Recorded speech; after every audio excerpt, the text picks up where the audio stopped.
ఈ రోజు నాగర్ కర్నూలు జిల్లా ప్రధాన వార్తలు చూసినట్టయితే నాగర్ కర్నూలు జిల్లా కల్వకుర్తి పట్టణంలోని మహబూబ్నగర్ చౌరస్తా వద్ద ఈ రోజు రిటైర్డ్ ఉద్యోగులు పెన్షనర్లు ఆందోళనకు దిగినటువంటి పరిస్థితి కనిపించింది.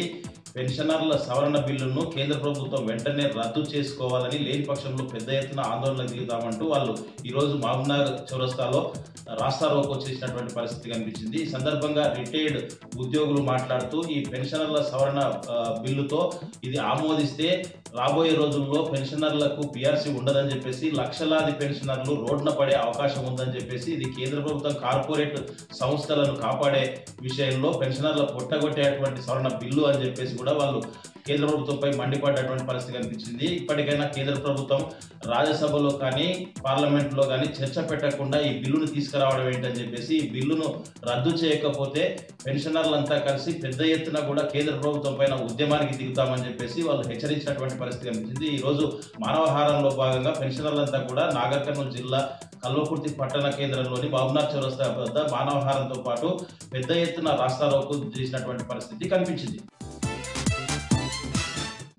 మరొక వార్త చూసినట్టయితే శ్రీశైలం ప్రాజెక్టుకు వరద ప్రవాహం కొనసాగుతూ ఉంది. ఎగువ ప్రాంతాలైనటువంటి ఆల్మట్టి, నారాయణపూర్, జూరాల నుంచి కూడా శ్రీశైలం ప్రాజెక్టు గరిష్ట స్థాయికి చేరడంతో 2 గేట్ల సహాయంతో 2 గేట్లు 10 అడుగుల మేర ఎత్తి దిగువ నాగార్జున సాగర్కు నీటిని వదులుతున్నటువంటి పరిస్థితి కనిపిస్తుంది. ఇన్ఫో 1,43,000 క్యూసెక్లు వస్తుండగా 1,23,000 క్యూసెక్లకు జల విద్యుత్ ఉత్పత్తి చేస్తూ కిందికి దిగువ నాగార్జున సాగర్కు నీటిని వదులుతున్నటువంటి పరిస్థితి కనిపిస్తుంది.